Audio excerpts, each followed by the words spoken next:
Hi everyone. It's Sunday afternoon, and Pumpkin and I are staying warm here on the couch. Um, I finally managed to get through all of your posts before Monday. Feeling really good about that. So, a couple things. If you haven't seen Kristen's post, her example from quilting was really good at illustrating how power and colonization in the arts translates into social science in a way we are sort of can be seen as taking from other people and displaying them through our articles and our presentations. And that's not really what we want to do, right? We want to do research with people and not to people. And making sure that we're not taking people's stories and displaying them out of context without their permission, and making meaning of them through our own power structures. And we want to make sure that we're not the only ones who benefit from the research. All too often, researchers swoop into schools or communities, collect data, use it to make presentations, write papers, put on our CVs, and give nothing back to our participants. And that's not really the best, most ethical way to be doing research. I also wanted to share with you from my own experience in my dissertation research. There was one participant who is a member of the Ojibwe in Minnesota. She lived on a reservation that was in the county. And I didn't stop to think about how to prepare for that interview, and no one on my committee stopped to make me think about it either. It just didn't occur to any of us, and that was a big problem.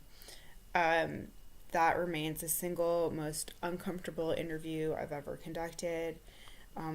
The end of it, I just felt like one more dumb white person coming to take something from her for my own use.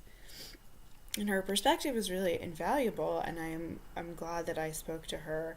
But I wish I had been prepared and had more time to build a relationship with her.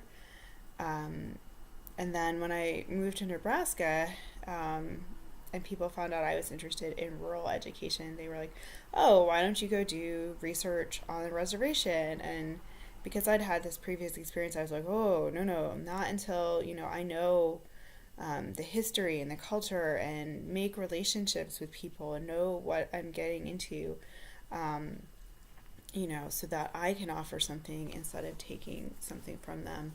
I was at a really good presentation a couple weeks ago with Dan Hoyt, who is a sociologist at UNL, and he was talking about participatory action research and some work that he's done in those communities in Nebraska, and building of trust and ownership of research questions and practices.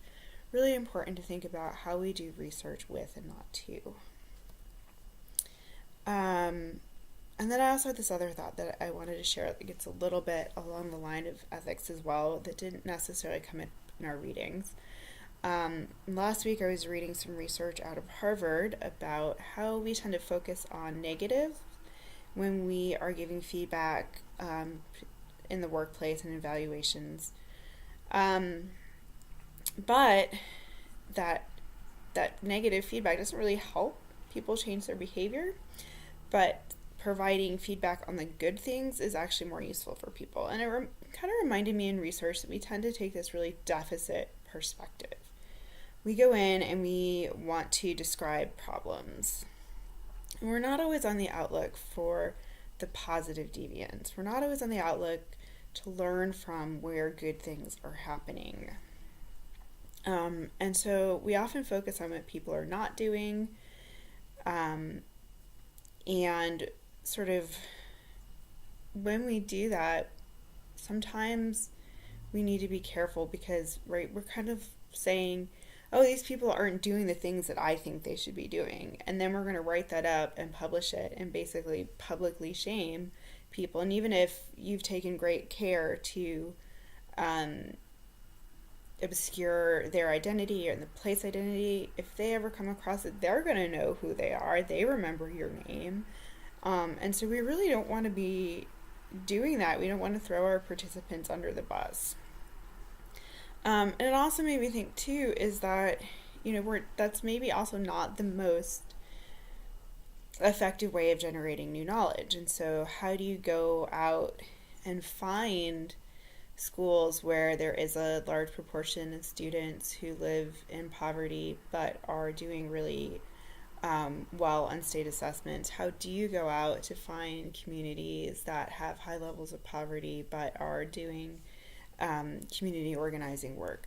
So, looking for some of those positive deviants that we might be able to learn from is maybe a more ethical approach to doing research.